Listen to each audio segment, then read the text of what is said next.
turn of your hand. Because a lot of people kick like this. So if you do like this, if you kick like this, you're like, BAM! That's a knockout. All part of the same motion. This. And probably if he kicks like really hard, he's like, BAM! Right into it. Fall forward, yeah. What more I would like to do, yeah, that is I think normal boxing, but if you throw right punch, like, yeah, you did it a couple times. Yeah. Always. I like, yeah. Yeah, because they don't expect it. Yeah. Expect it to come. I saw you a couple of those in the last section. So the trick is to deliver that knockout punch at the moment they don't expect it, and that's the difficult part. You need to set up. That's where setups come in place. The better the setup, the better the knockout. Knockouts to the body. You want to hit somebody when he's breathing in, because at the moment he's breathing in, he cannot flex his abs. That means he's going to be weak there. That's the moment you got to hit him there. So that's why most of the time when people hit, they make that blowing sound. They do that the moment they hit because they're unprotected. When they blow out, with making that motion, you automatically flex your abs. That's why your abs are hard. But the moment you pull back, you're breathing in. You can use that against your opponent. So when you move backwards and then you come with your attacks with the moment you breathe in and then you attack the body, that's where the money shot is. I like to set up liver shots with a left hook to the head, really hard, and then I keep looking high to their head, and then I go low with the body shot. They think I'm loading up again for the head, and they're not going to take the risk that it's going to be a body shot. Because if you look them in the eyes and you hit as hard as you can, and you load up for a second one, nobody's going to drop his defense. You're going to keep their defense up. And there's your body shot. It goes to the liver. They don't expect it. They're not ready for it. Now to the head, when they don't expect it, of course, again, that's the best moment to hit somebody. Because his body's not ready for the impact. His mind is not ready for the impact. He cannot brace himself for the impact, or he cannot flow with the punch for the impact. If I'm standing and talking to you and suddenly somebody hits me from the back, most of the time that results in a knockout. So to set that up, well, you got to give him a whole set of punch and kick combinations in order to camouflage that knockout punch, and then you're going to go upstairs and come with a knockout punch. Sometimes it's kind of cool, you know, you can put somebody in a clinch and hold them close to you. Now you're blinding his right eye. You see, and from here suddenly when you move backwards and you come with a punch, that's a very underestimated punch, but it's very effective because again, he can't see it coming. On the ground, you can cross-face somebody when you're in the side mount, and you cross-face him to the side just like this. As you can see, my view is blocked right now. Most of the time I hit under here, so with the cross-face to the side, and then I hit underneath on the jaw, because obviously they can't see that punch coming. They're not going to be ready. Their body's not going to be ready for impact. That's why I say I want you sometimes to go in here, because he's gonna want to come back. If he comes back, baits here. Now he comes back here, okay. Right? Or just going. If he thinks he's gonna lean back on this, now he throws his cross back at you.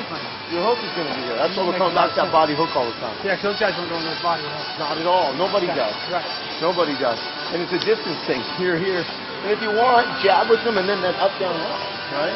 Start working it on people in the class. Okay. How I get somebody to throw a cross at me is I'll throw crosses instead of jabs at them. Right. And it just naturally is going to make you want to cross at me. Sure. So you use that against him. I'm here, now he wants to cross at me. Boom, bang. Boom. Right? Okay. You got to learn to bait him before he baits you. Okay. I don't know if I will see opportunity. I guess you have to set up your favorite punch. It's for me. I guess it's like overhand right or right uppercut, and you know, that's why I try to set up my right hand with my jabs or some kicks, you know, in MMA. And if I will see opportunities like flash, you know, honestly, I don't even think about well, right now I have to punch him. It's like it's going. It's you know, usually I practice a lot for my favorite combinations and 3-4-5 punch combinations, and it's just like automatically it's going. I don't know. When I'm fighting, when I fight and I do what I have to do, and you know, it's like this, like click. That's it. So like how I knocked Ben Russell out on July 19th on the first affliction card, I did. I set up my right hand with jab, right hand. I did step and left hook, so it's basic and simple, but it's worked for me. I got victory through this combination. So jab, back hand, right uppercut, left hook, and left hook again. And I have a sparring session with my sparring partners in boxing gym, and Mike Garcia and Freddie Roach, all the time that, like, for example, right hand. I guess when they're working in my corners, if I don't see something, they can see. And this is, for example, right hand. If I hear this, I throw out right hand. You know, I guess it makes sense because first of all my trainers, they have a great fighting and training experience, and I just believe them. You know, I don't know. It's probably simple.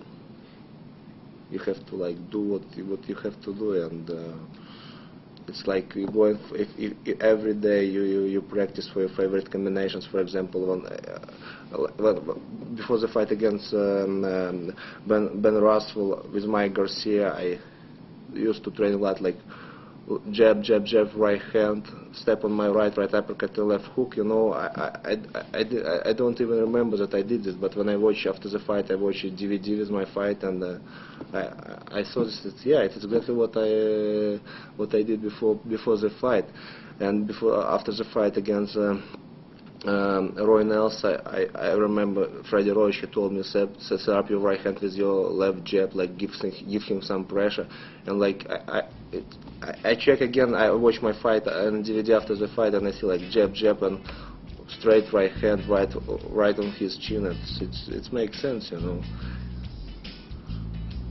All my opponents, they were tough fighters. They were tough opponents. You know, you can't just throw out just right hand, like, because you know he's not punching band too, so you have to like kind of move like jab in the body, jab, maybe some kick in MMA, you know.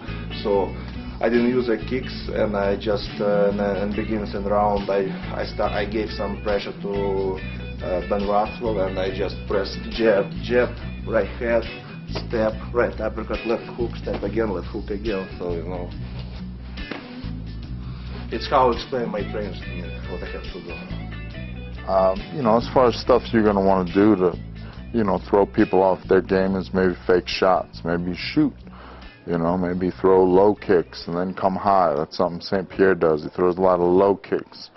Starts to hurt people with a low kick, and then he comes high all of a sudden, you know. There's a ton of different things, you know. Everybody's got their own thing. You know, my thing is I like to kick at the legs, kind of get you thinking about that, and then throw hard to the chin. So I'm going to use the jab to hide my step, and I'm just going to spring off, and then I'm going to throw a good right. So it's real simple. Instead of just stepping over here, I'm just going to flick it up and blind you. Right? I just want a little distraction just to keep them occupied. It's just, you know, it's just like me and McGarrett kept doing each other, trying to get the guy to do something, react, you know, instead of just doing something. And like the guy I just fought, the guy, he just kicks non-stop. But he landed a few kicks. What is going to happen in a fight? You know, you're going to get caught with some. But if you can eliminate 90% of those punches or kicks, then it's good for you to last the game a lot longer in the fight, I mean. Yeah. So as soon as you got, doesn't matter who you spot, tall, shorter, this is your range. Put your hand out, and then you're here. See, and then you just do this. See, like when you step in, bang. Step back out, bang, bang. See what I mean? Because so, yeah, exactly. That, because this is your territory right here. So it's right there. So as soon as I bang, you see what I mean? So then you work from there. But if you find your distance here, there's no problem, because anything they throw, you're going to see. One at a time. Yeah. Reaction. And then it allows you to react, and then you can count on top of that. I think it's something that I've developed and kind of comes with a style. Strategically, I know that everybody's worried I'm going to take them down. As a wrestler, they come into a fight. So that creates a dimension that makes my striking effective. If I was just in pure boxing, situation or that threat of a takedown or that other dimension was gone, then my boxing is probably mediocre. You know, it's still effective, it's okay, but it's not going to be nearly as effective as if I can create that little threat and that little fake and that little head bob where you're not sure whether I'm going to shoot and take you down or close the distance and clinch with you, or am I going to come up from that and throw a combination, throw a punch, or a couple punches. And I think that those dimensions is what makes my striking and strategically what I try to do is keep a guy guessing. Which am I going to do? That's what worked against him. Guy would come out and try to take him down right away, and I ended up hitting him with that big punch, and then from then on, that set the whole tempo of the fight. He wasn't sure if I was going to punch him or shoot. And so, I've taken enough guys down now that they know that if I get on top of them, it's hard to get me off of them, and they end up getting, they lose the round, they end up taking a lot of punishment from that bottom position. And so that's not some place they want to be, and so it's always in the back of their head. And so strategically, I think that style, and kind of creating that little lower stance and those fakes, and threatening that takedown all the time, and using that to launch punching combinations and close the distance, has made my striking more effective. And then couple that with learning to mechanically throw better combinations and better punches, and move my head and protect myself when I'm in that range where I can get hit. All works together. Ultimately, I think the better my striking is, the easier it is for me to use my wrestling, which is my strength and my background. Having that wrestling as a strength and something I've relied on in my fighting style has made my punching and my boxing and kickboxing more effective, because they don't know which one's coming at them. The inside kick, overhand right, left hook. That same combination that caught Tim at the beginning. Yep. Basically, after watching the tape of Tim, he locks his front knee out when he throws his jab. So it felt like he was going to break his balance if he came with that left inside kick. And also, he's tall. By breaking his balance, it brings his head down. As this foot comes down, the right hand, left hook. He wasn't there for the left hook. So he came out and went, oh. But he wasn't there. The right hand caught him and knocked him over. Your transition is going to be your boxing to your wrestling, back to your boxing. If you stand up too big, you have nothing. Now you're waiting for him to attack you. If you stay here, you're always in attack mode. They're always going to be concerned about your wrestling. And that still gives you a chance to get your hands off. You can change and shoot, change your level, come back up with shots if you want to. Then you'll always dictate where you want to take the fight instead of when you back out and you back up big, you're allowing them now to dictate where they want to fight together. It's almost like you're out there playing chess or checkers, and when you're setting them up, you're not thinking one jump, you're thinking two or three ahead of you. So,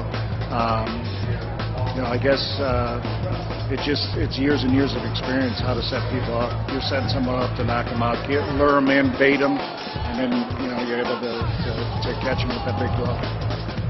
Maybe if you get them thinking that you're going to punch, you come with a hook.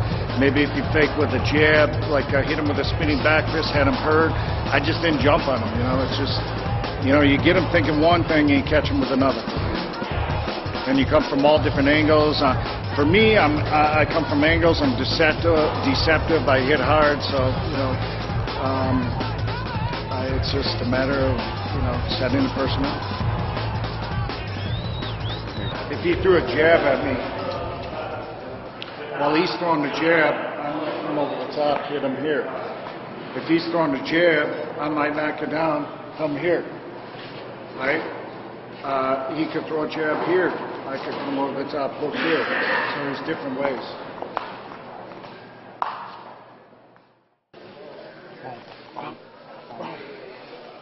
So that there was basically me counting off Doug's jab. And we'll show you in slow motion where the jab's going to come. I'm slipping on the outside of the jab with my hands up. And from here I come back with an overhand right, which then creates that opening, which his head's going to turn this way. And then the left hook is going to bring his head back this way. Obviously, that's